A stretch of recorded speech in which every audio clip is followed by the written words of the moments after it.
Assalamualaikum, bertemu kembali.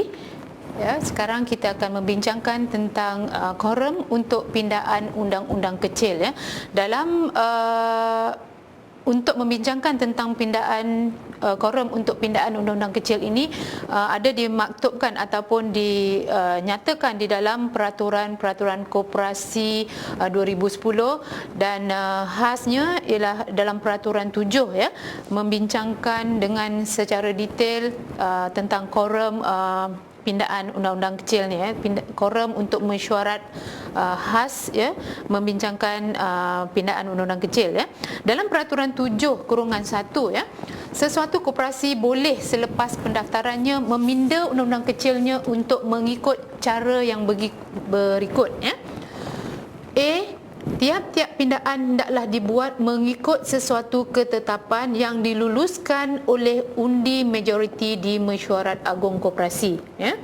Jadi sebelum pindaan undang-undang kecil ini dibuat, eloklah ya sekiranya anggota lembaga itu sendiri menentukan ataupun membuat sesuatu perkara itu secara detail, membincangkan secara detail dan membentangkannya di dalam mesyuarat agung khas untuk meminda undang-undang kecil, ataupun pindaan undang-undang kecil ini boleh juga kita buat semasa mesyuarat agung tahunan ya.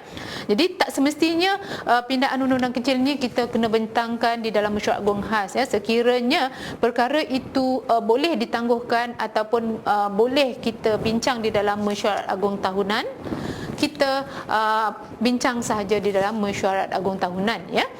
Dan seperti mana yang saya katakan tadi ya, perbincangan tersebut ataupun tiap-tiap pindaan hendaklah dibuat mengikut sesuatu ketetapan yang diluluskan oleh undi majoriti di Mesyuarat Agung Koperasi. Bermaksudnya apabila anggota lembaga membincangkan ataupun membentangkan tentang pindaan-pindaan di dalam undang-undang kecil koperasi tuan-tuan dan puan-puan ya, hendaklah diluluskan oleh undi majoriti di Mesyuarat Agung Koperasi ya. Bermaksud mereka yang hadir itu mestilah mempersetujui pindaan tersebut melebihi 50% yang bersetuju ya. Kemudian B, suatu notis yang tidak kurang daripada 15 hari sebelum mesyuarat agung itu hendaklah diberikan kepada anggota ataupun perwakilannya ya. Terutamanya ya, sekiranya kita nak membuat mesyuarat agung khas untuk meminda undang-undang kecil, peraturannya lebih kurang sama macam kita nak membuat mesyuarat agung tahunan, di mana notis akan dihantar 15 hari sebelum mesyuarat agung itu dan hendaklah diterima oleh anggota ataupun perwakilannya ya. Jadi syaratnya sama saja macam kita nak buat mesyuarat agung tahunan ya. Dan C, tidak kurang daripada 2/3 daripada jumlah keseluruhan anggota ataupun perwakilan koperasi atau kedua-duanya mengikut mana-mana yang berkenaan hendaklah hadir di mesyuarat agung itu ya.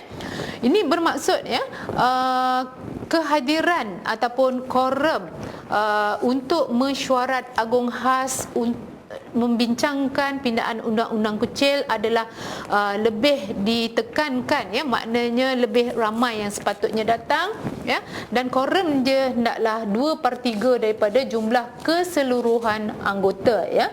Bermaksud sekiranya contoh ya, sekiranya keanggotaan koperasi itu sebanyak 1,000 orang ya, seramai 1,000 orang, jadi sekurang-kurangnya 666 orang anggota perlu hadir ya untuk menghadiri untuk mesyuarat agung khas membincangkan pindaan undang-undang kecil ya. Jadi di sini kita nampak betapa pentingnya mesyuarat itu tersebut, kerana kehadiran di sini pun kita dah pasti bahawa 2/3 daripadanya harus hadir dan harus mempersetujui apa saja yang dibentangkan di dalam mesyuarat agung khas untuk pindaan undang-undang kecil tersebut.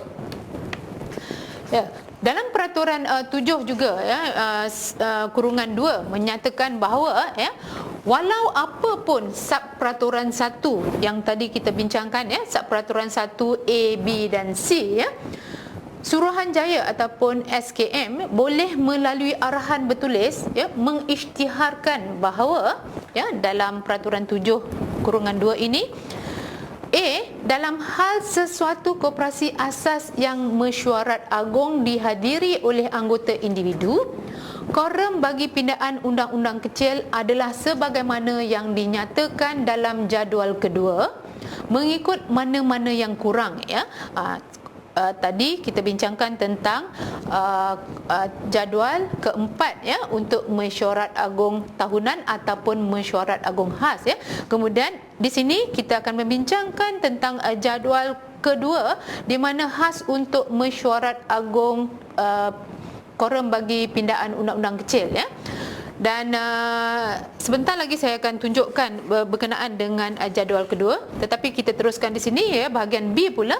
Dalam hal sesuatu koperasi yang mesyuarat agungnya dihadiri oleh perwakilan, korum bagi pindaan undang-undang kecil adalah 1/3 daripada jumlah keseluruhan perwakilan koperasi atau 500 perwakilan mengikut mana-mana yang kurang yang hadir di mesyuarat agung itu. Untuk peraturan 7/2B ini sama seperti mesyuarat agung khas ataupun mesyuarat agung tahunan. Dan kita pergi kepada A balik tadi, di mana korum atau pindaan undang-undang kecil untuk kita tengok jadual yang kedua yang dinyatakan tadi. Okey, dalam jadual kedua ni adalah korum untuk pindaan undang-undang kecil koperasi, di mana jumlah keanggotaan koperasi sekiranya 1,000 dan ke bawah, maknanya kurang daripada 1,000, korum untuk pindaan mesyuarat agung khas pindaan undang-undang kecil ini adalah 1/3 daripadanya ataupun 150 orang. Yang ni seperti contoh yang saya telah bagi sebelum ni adalah sekiranya 1,000 ataupun ke bawah, kita kena tengok 1/3 lah. Katakan anggota kita 1,000 orang, 333 orang yang perlu hadir untuk mencukupi korum, ataupun 150 orang. Sekiranya yang hadir itu kurang daripada 333, kita akan ambil yang 150 orang sajalah korum. Kerana ini jadual ini dia mengatakan yang mana kurang. Jadi sekiranya keanggotaan koperasi kita seramai 1,001 orang hingga 3,000 orang, korum yang dikehendaki untuk membincangkan pindaan undang-undang kecil ini adalah 1/4 ataupun 300 orang yang mana kurang. Jadi kita boleh pilihlah yang mana kurang. Ini untuk menyenangkan kita ataupun untuk memudahkan lagi perjalanan mesyuarat agung yang kita akan adakan. Kemudian sekiranya keanggotaan koperasi kita seramai 3,000 hingga 6,000 orang, korumnya adalah 1/6 atau 500 orang yang mana kurang.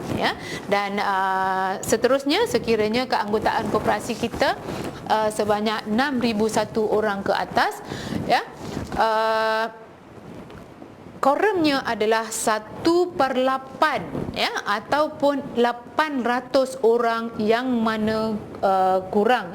Jadi tuan-tuan dan puan-puan, saya akhiri sesi untuk korum ini dan saya akan sambung di sesi yang sambung dengan topik yang lain di sesi yang akan datang. Terima kasih.